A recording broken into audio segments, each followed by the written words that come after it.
સુરત में 12 वर्षीय किशोर दीक्षा लई રહ્યો હોવાનો ડિજિટલ આમંત્રણ વાયરલ થતા ઇન્દોર રહેતા પિતા દોડી આવ્યા અને પુત્રની દીક્ષા રોકવા પિતાએ વકીલ મારફતે સુરત કોર્ટમાં અરજી કરી, જેમાં ફેમિલી કોર્ટના જજે અરજી મંજૂર રાખી છે। મુખ્ય અરજીના નિકાલ સુધી પુત્રને દીક્ષા આપવી કે અપાવી નહીં અને પુત્રની કસ્ટડી અન્ય કોઈને સોંપવી નહીં તેવો વચગાળાનો હુકમ કરાયો છે।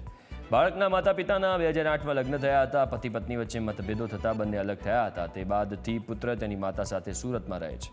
हाल पितानी अरजी बाद कोर्टे दीक्षा पर स्टे मूक्यो है, त्यारे पुत्रनी माताए हाईकोर्ट में जवानी तैयारी दर्शावी है।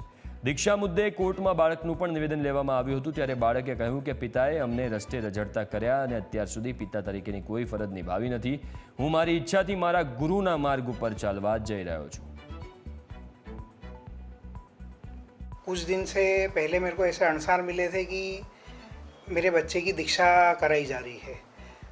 ये जैसे ही इन्फॉर्मेशन मिली हम सूरत गए और हमारे श्री वकील श्री नरेश भाई गोहिल से संपर्क किया और फैमिली कोर्ट में हमने अर्जी एप्लीकेशन पुटअप करी इस दीक्षा के स्टे के लिए।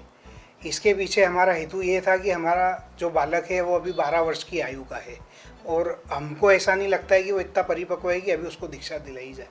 आज मंसूरी साहब की कोर्ट में हमको स्टे ऑर्डर मिला है इस दीक्षा के अगेंस्ट में जो 21/5 और 22/5 को आयोजित की गई थी श्री कुलचंद्र महाराज साहब के सानिध्य में।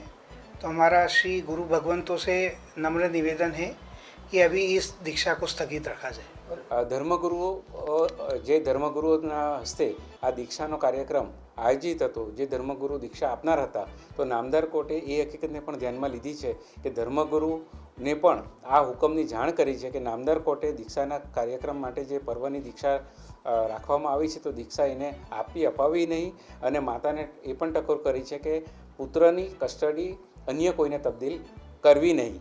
इन शॉर्टमां कोईपण धर्मगुरुने दीक्षा आपी पुत्रनी कस्टडी नहीं सौंपवी, जेथी नामदार कोर्टे ज्यारे आ केसमां ध्यान आप्युं छे अने मुख्य मुद्दो दीक्षानो हतो, तो ए दीक्षाना कार्य पर जो रोक लगावी छे तो हवे ए कार्यक्रम आगळ थई शके नहीं। अन्यथा नामदार कोर्टना हुकमना भंग बदलनी कार्यवाही थई शके खरी।